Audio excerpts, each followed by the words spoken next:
Hey guys, what's up? Welcome to the channel, or welcome back to the channel. We are the Mile High Property Brothers. Today we're gonna zoom out, get a bird's eye view, and cover everything that you guys wanna consider when it comes to picking where you wanna live in Colorado 2023. That's right, let's check it out, guys.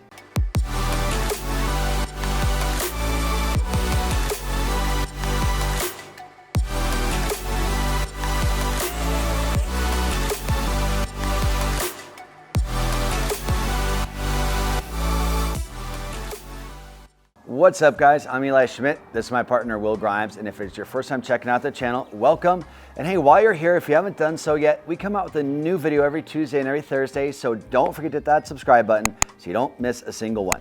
100%. And we are licensed brokers here in the state of Colorado, which means just as much as we love making these videos, we would love more to help you with those real estate needs. Yes. So the number that's popping up below, we are the guys who answer the phone calls, text messages, and those emails. So if we can help you, we would love to. But with that being said, let's zoom out a little bit. You guys have heard us talk a lot about a lot, but let's just zoom out a little bit and just give you guys more chunks, right? As far as like Boulder, Denver, the Springs, Brighton, Erie, Arvada, Fort Collins, Castle Rock, not necessarily all of those, but a lot of those areas kind of like overlap a little bit. But what we're getting at is just giving you guys a real north and south, east and west idea of where you guys might want to live when it comes to just Colorado as a whole. That's right. If you guys are considering a move to Colorado and you're just not sure what city you want to land in, or really what the difference is between northern Colorado or southern Colorado, and how the heck you even go about choosing where to land, like this video is going to be your complete guide, and we're going to break it all down for you.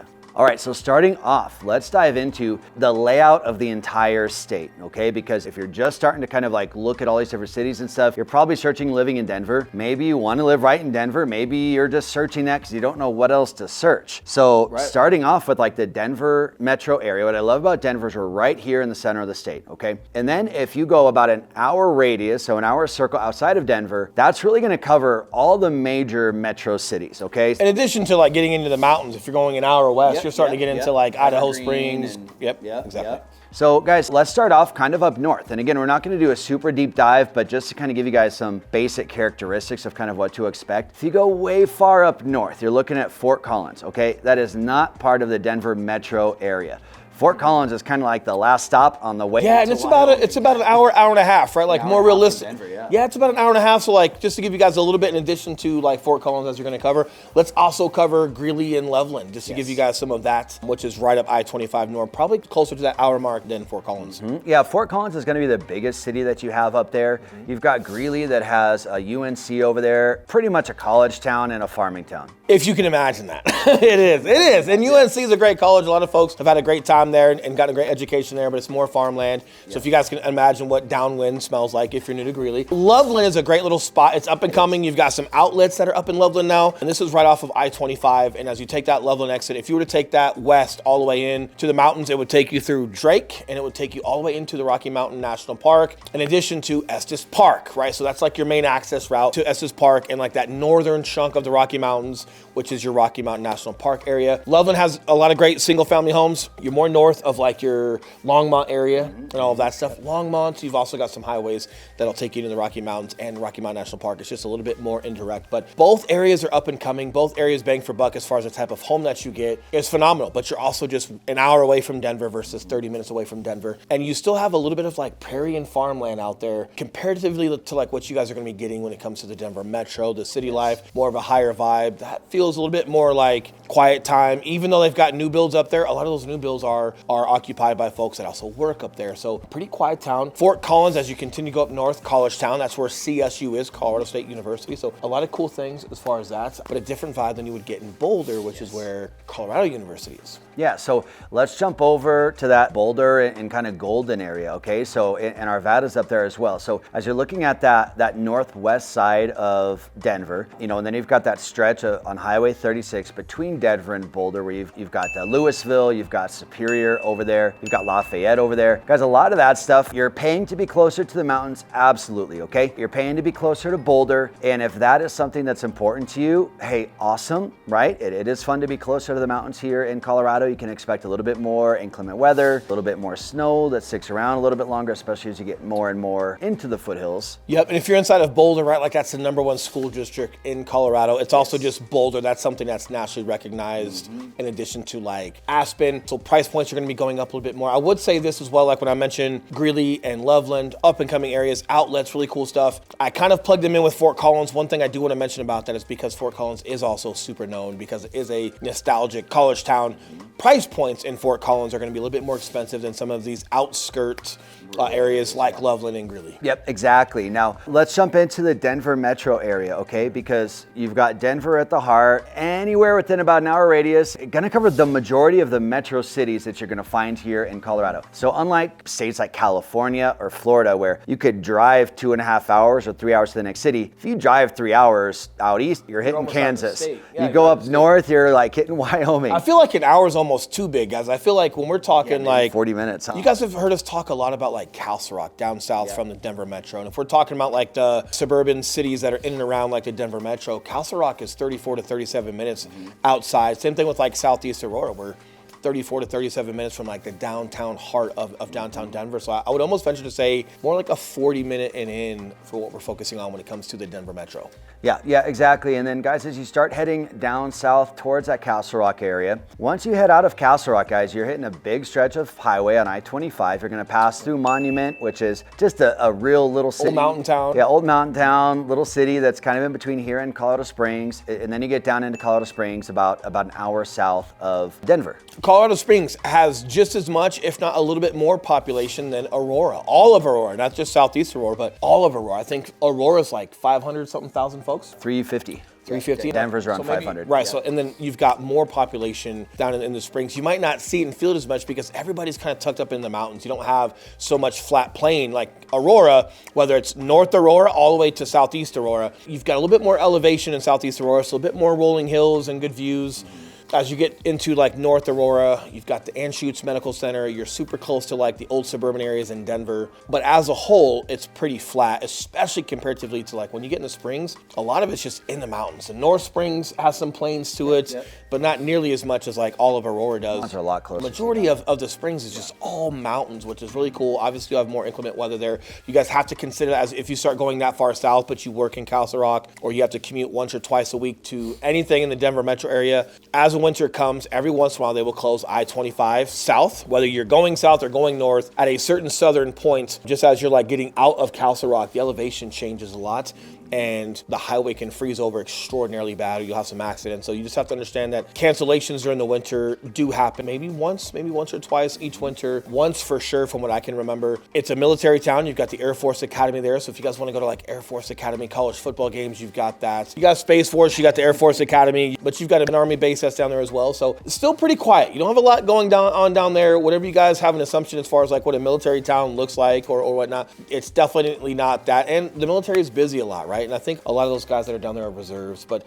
definitely more quiet and off the beaten path, yet still a ton of population just kind of hidden in the mountains. You've got like an old downtown Colorado Springs, which is really cool, but it's almost like an overgrown downtown Castle Rock. It's kind of like what it feels. It's not even close to a Denver. Yeah, and you know what I tell people is that, hey, if you're coming to Colorado, just to give you guys a little bit of like a local's perspective, if you're wanting to be around downtown Denver, if you move to Colorado Springs or you move to Fort Collins, you're not coming to Denver on a regular basis. You're in your own little world in like either of those two places. However, if you're within that 40-minute to an hour radius of Denver, you're probably just gonna tell people you live in Denver. That's what we do. Like I live in Elizabeth. If people that don't know Colorado ask where I live, I say I'm from Denver. Yeah. That's just how it is kind of here in the metro area. Yeah, I feel like if it's anything from like, I feel like Longmont, a little bit far for that. Yeah, but that's like maybe the edge. Yeah, but you've got like Arvada, you've got Erie, you've got Brighton, you've got Bennett on the east side. That might be a little bit far, but you've got Bennett, then you've got Southeast Aurora and Castle Rock, and definitely all of that definitely feel like they just say that's Denver. Sometimes Denver's just like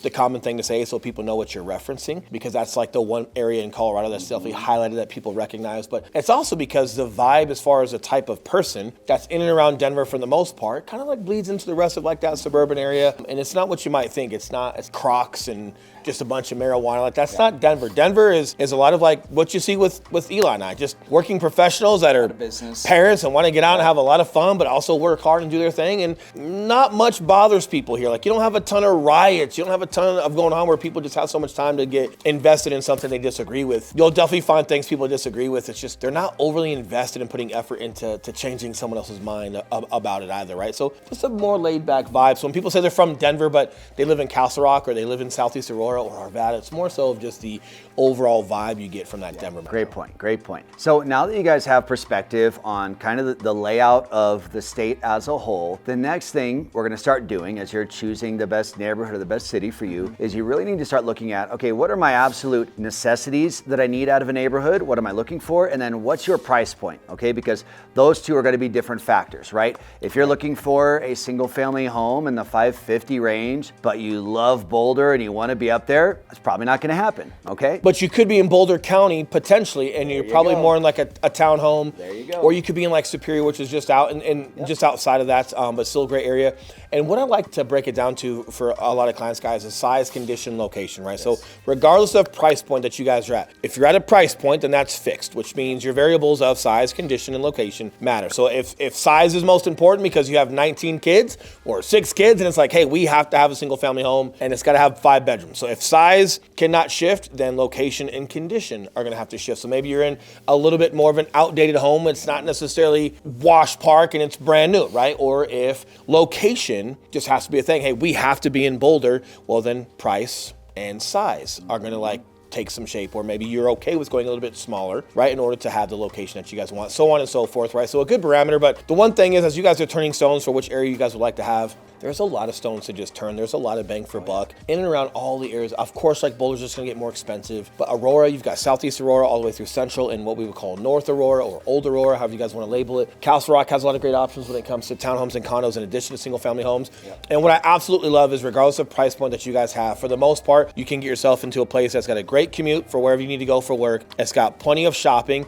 And Colorado as a whole has very solid school districts. So even if you're in a school district that's not necessarily in the top 5 of Colorado, it might still be great if it's number 6 or number 7. But if you're looking at national averages for just schools overall, you might be significantly ahead of the national average, even though you're sitting at number 6 or number 7 for Colorado as a whole. We take a lot of pride here with our education, a lot of great things as far as the standards that are here. So there's not much as far as like what you guys might need, as far as like just your livability, that you guys can't find regardless of price point. Now, a great tool that's going to help you guys with this is going to our website, milehighpropertybros.com. We've got an amazing tool on there with an interactive map where if you click on a city that you're interested in, it's going to give you a really good summary as far as average price point, the type of demographics that are around there, and some samples of homes that are for sale. School district ratings. You'll have examples. I'm sure we're showing it on the screen right now, giving you guys some screen shares and some eyes on how that website actually works. And guys, it's not necessarily a speakeasy. We don't mention our website as much as we probably should a lot, but that is something that we are absolutely so proud of as far as how interactive it is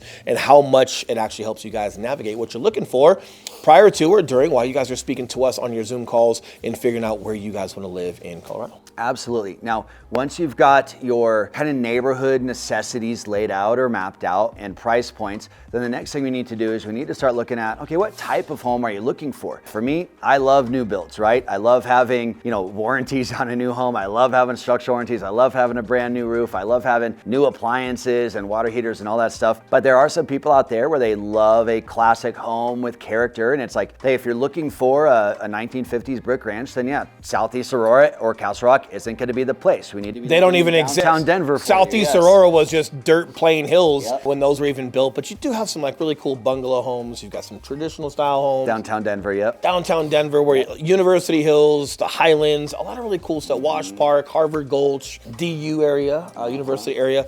A lot of really cool stuff. Obviously, you're just going to give up a little bit of like quietness per se. If you're in and around any of the universities, there's just not necessarily disturbances, but just a lot of activity. You've got the basketball team, the lacrosse team out at DU, so you've got a lot going on there. Wash Park, you have a lot of people going there on the weekends to run and play volleyball and enjoy. So not necessarily, again, any disturbances, but just a lot of activity coming in and out of those areas because a lot of folks love going there just to enjoy recreation, right? So something to think about. Yeah, so hopefully this gave you guys some really good perspective. And by far the best tool that I can recommend is that, hey, if you are seriously considering a move to Colorado, instead of just continuing to watch video after video and scouring YouTube and Google, book a Zoom call with us. shoot us a text message, book a Zoom call with us, because in real time, guys, we do all of this with you over a Zoom call. We do screen shares. We ask all these questions about neighborhoods, lifestyle, schools, price points, all that stuff, and then give our opinions on some areas that you might want to be focusing on. And not only just our opinions, but like, for example, guys, we had 140 people move here last year alone just from our YouTube channel. So it's not just our opinions, but it's also the opinions of a lot of folks that are new to Colorado. And the second you guys are in this community and purchasing a home in Colorado, we put you guys inside of private Facebook groups. There's private groups if you're not in Facebook. There's other private groups where you guys can meet and mingle and ask opinions and just communicate with other new folks that have come here to Colorado in the past 3 years, which is phenomenal, right? And how you guys get there is this number that's popping back up below. Are the guys to answer the phone calls, text messages, and those emails. Our licensed brokers in the state of Colorado. And just as much as we love making these videos, we would love more to help you with those real estate needs and those resources as far as like just getting you guys in front of people that are new to Colorado. And wherever you guys are coming from, we've got resources that can help you guys make that move as well. So either way, we are super prepared and excited to help you guys with your move, and we would love more to help you with that. And whether it is Fort Collins or Denver or Boulder or Colorado Springs, we got your back, guys. We've been doing all of it for a long time, so if you guys need something from us, let us know. But with that being said, enjoy your weekend, and we will see you guys very soon. See you guys.